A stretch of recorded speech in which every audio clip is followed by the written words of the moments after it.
I sometimes wonder, would it have been better not to go?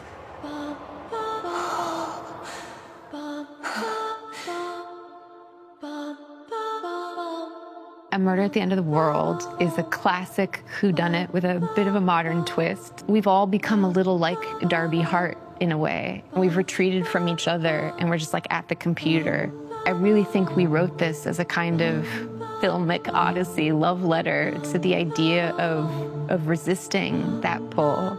I remember getting the scripts and thinking it was one of the most original murder mystery plots I'd read in a long time. I hadn't really seen a young woman of sort of my generation at the center of a murder mystery who was so relatable, so human. A very strong young woman called Darby Hart, who I play. He's a sort of Gen Z amateur sleuth. She's invited to this retreat as one of the guests in Iceland. And if the old whodunit used to take place in an English manor, you know, with the upstairs and the downstairs, Gosford Park style, because that was the seat of power in that time, certainly the new seat of power is the tech billionaire's reclusive retreat. A group of the world's smartest, most exceptional minds coming together. Welcome. So exciting to see you all here. And then things start to go very awry. There's a death on the first night that they're there, and it's sort of up to Darby to catch the killer before they strike again. The area of contact is small, indicating a hammer or something. Darby's 24 years old, but she's been solving cases since she was 13 on the internet. So she actually has 10,000 hours of experience. It's just of being behind a screen. So what happens when they're taken to a tech retreat? They don't have their cell phones. This is like half my brain. You'll get it back. It's so you can enjoy a device-free experience. And they have to use their sort of body, mind, and spirit to solve this case. Everyone sitting here at this table is an original thinker. That's why you're here.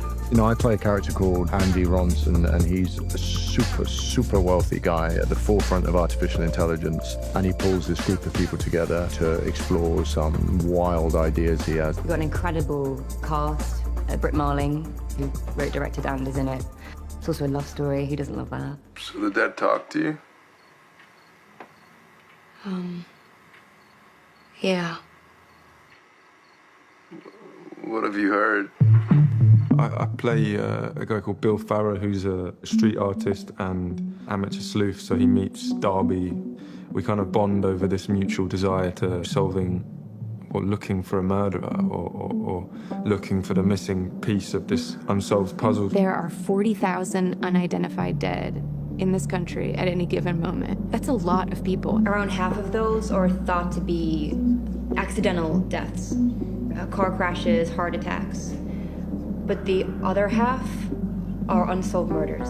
So it's like 20,000 unsolved murders. And of course, it's too many cases, too many missing people, too many Jane Does, John Does for any precinct to handle.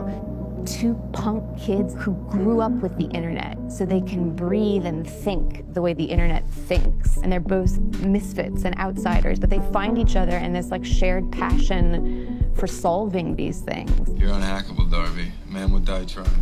We bond on that level, and then it turns into a relationship. Cut to 5 years later, and we end up on the same retreat, which feels serendipitous and strange in a few different ways, you know? We really worked hard on juxtaposing the past and the present so that they're always informing each other. And it's the idea of telling a story that thought about time not as a linear thing, but time as a circular function. How did you get your phone past Andy?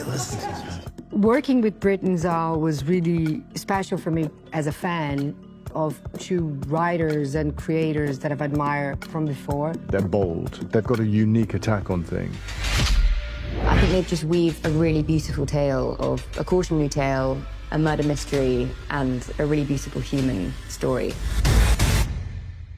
To finding a way out.